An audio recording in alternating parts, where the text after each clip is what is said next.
Hello everyone, and welcome back to Translationborne, the show that's all about translation, Bloodborne, and the translation of Bloodborne. We're back here in Erden Chapel to check in on Adella. So, how do you feel about the Red Moon?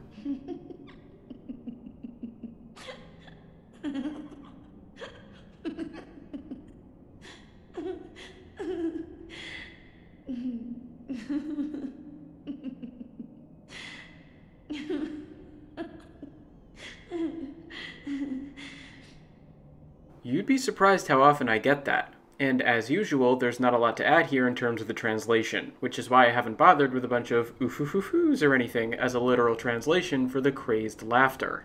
I've also been skipping over dialogue we've seen before, like these lines from the Chapel Dweller, as well as a message that's come up more than once to let us know there's no response at a given door or window.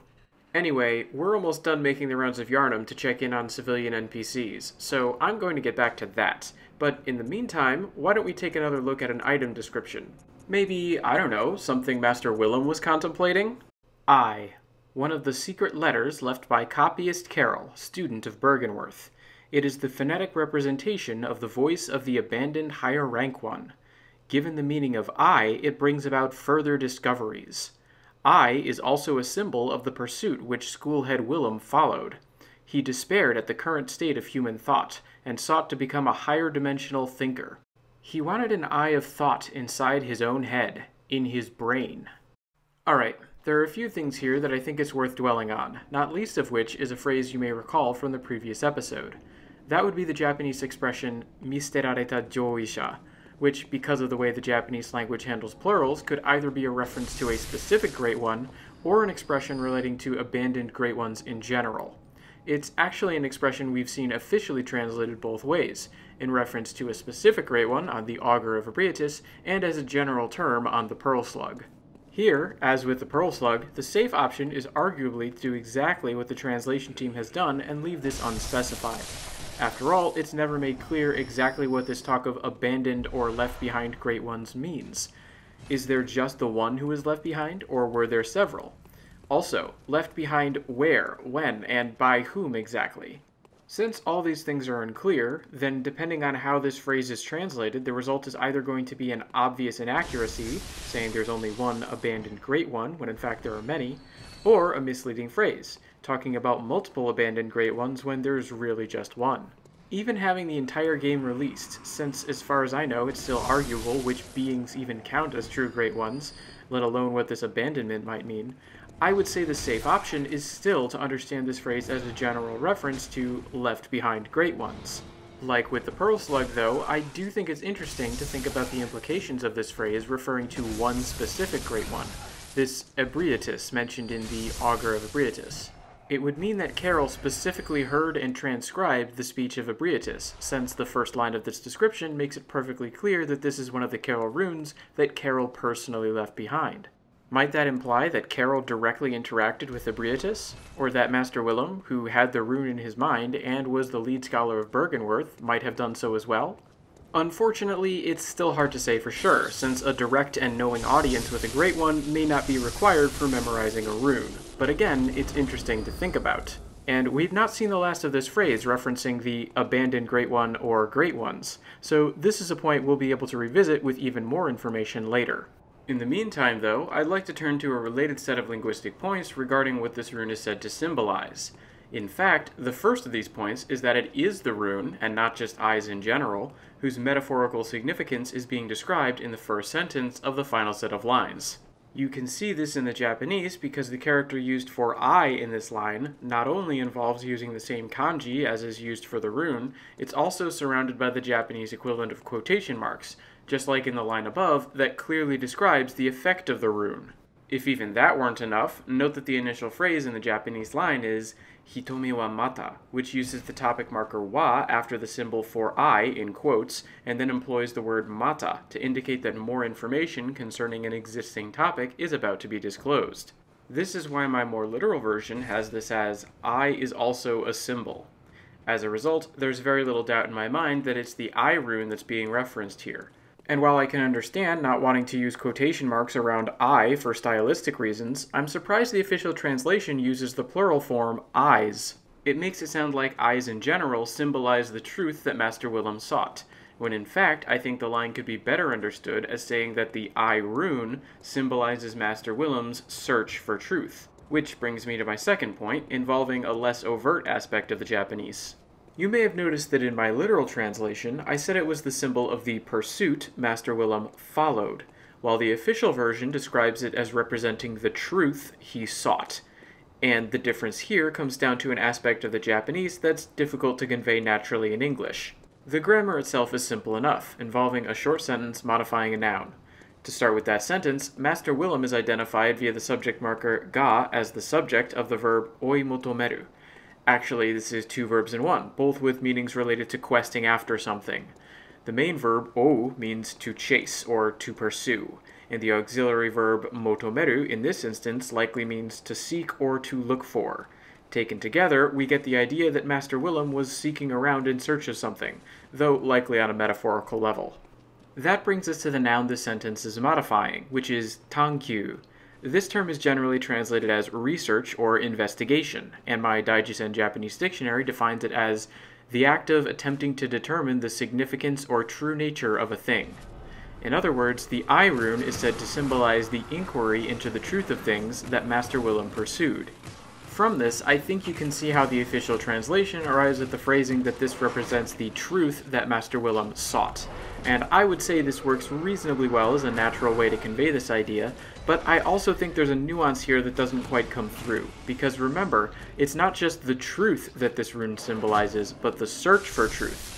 It's Master Willem's pursuit of the inquiry into the truth of things that this rune symbolizes, not the truth he was pursuing itself. After all, this is a rune that's said to enable further discoveries, and as such, it makes sense that it would symbolize the search rather than the discoveries. Anyway, that just leaves one thing I wanted to point out. At the end of this description, the official English says that Master Willem sought to line his brain with eyes, though you may have noticed my more literal version is less explicit about this, saying he wanted an eye of thought, or eyes of thought, in his brain. And I think it's interesting how that phrasing leaves room for this to be metaphorical. We'll have to keep paying attention to how literal the game's being about eyes on the inside to evaluate this one. For now, though, let's turn to another item, maybe a present this time. Messenger's Gift. The strange gift of the messengers who lurk in the nightmare and worship hunters. The user is wrapped in a black, nightmarish mist, and shortly afterwards gains the form of a messenger. It is a type of illusion on the level of child's play, and any large movement will break the illusion. Likely the most it can handle is slow movement. As you can see, this is generally a pretty straightforward translation, but there are a few aspects of it I think it's worth going into, including one that ties in with other translation choices in interesting ways. Before I get to that, though, I just wanted to acknowledge that we have at last finished making our rounds to check in on civilian NPCs in the waking world, and as such, it's time to make some real progress for a change. Yahar'Gul, here I come. Now, to get back to the translation of the messenger's gift item, there are two things about it that I want to note, beginning with the continued association between messengers and children in the Japanese. You may have noticed that in my more literal version, I described the illusion this item produces as on the level of child's play, while the official translation calls it a parlor trick. That's because this is one of those cases where, even though I think the official translation is the superior version, there's a subtle meaning in the Japanese that I thought it was worth emphasizing. In the original, the phrase in question is jigi genso, and it consists of two words.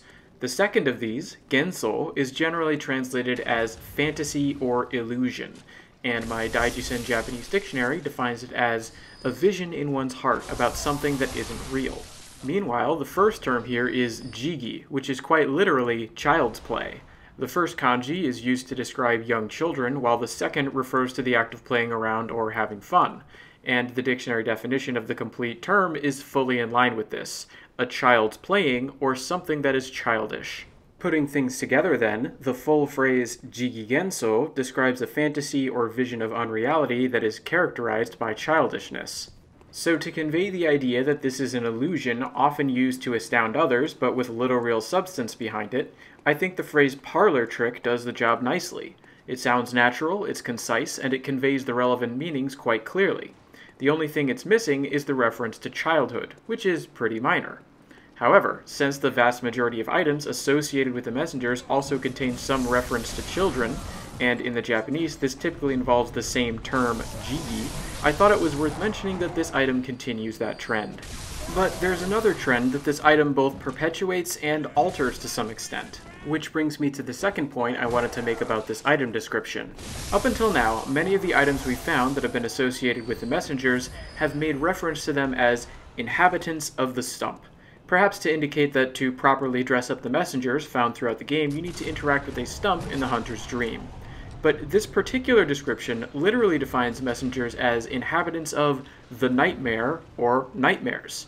The official translation, on the other hand, describes them as living in the dream. So, what's going on here?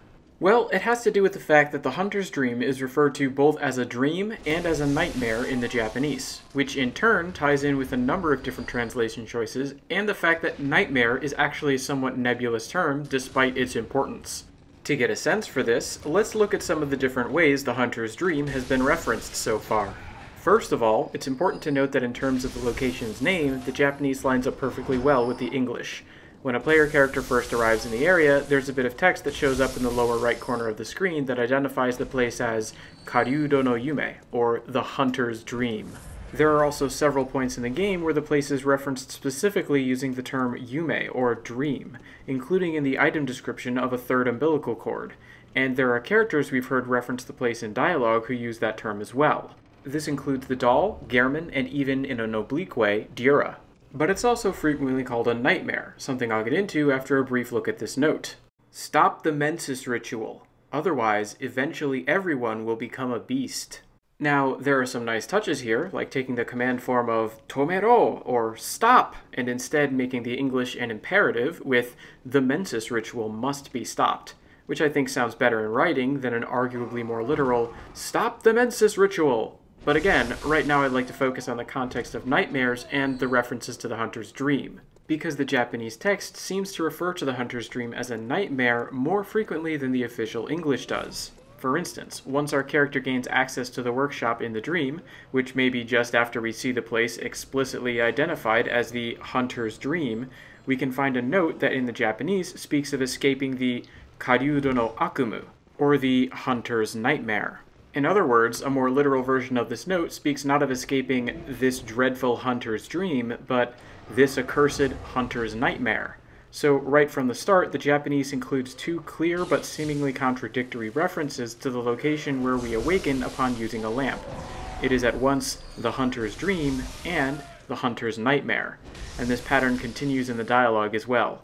For instance, when the doll tells us that countless hunters have visited this dream, the Japanese actually uses the term akumu, or nightmare, instead. And this double reference also appears to be true of where the messengers are said to live.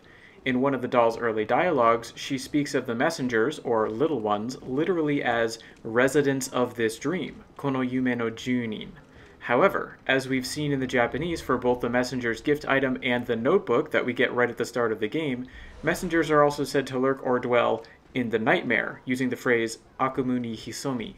Now, this could also be understood as saying that the messengers lurk in nightmares, rather than that they dwell in the nightmare, but as usual, it's unclear from this text alone whether the singular or the plural is more appropriate.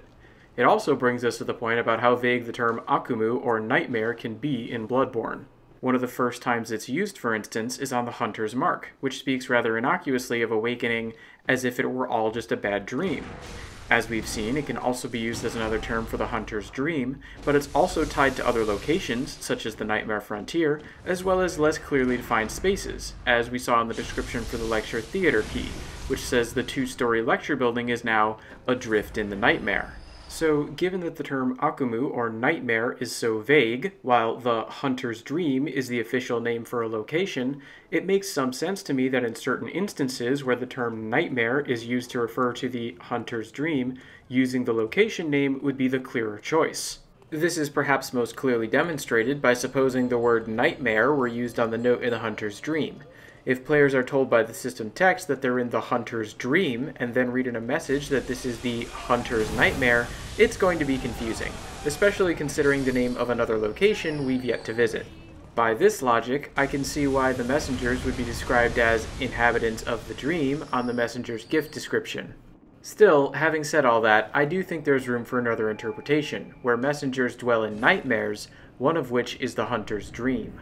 This way, they can both be described as inhabitants of the dream, and be expected to appear or dwell in places linked to nightmares.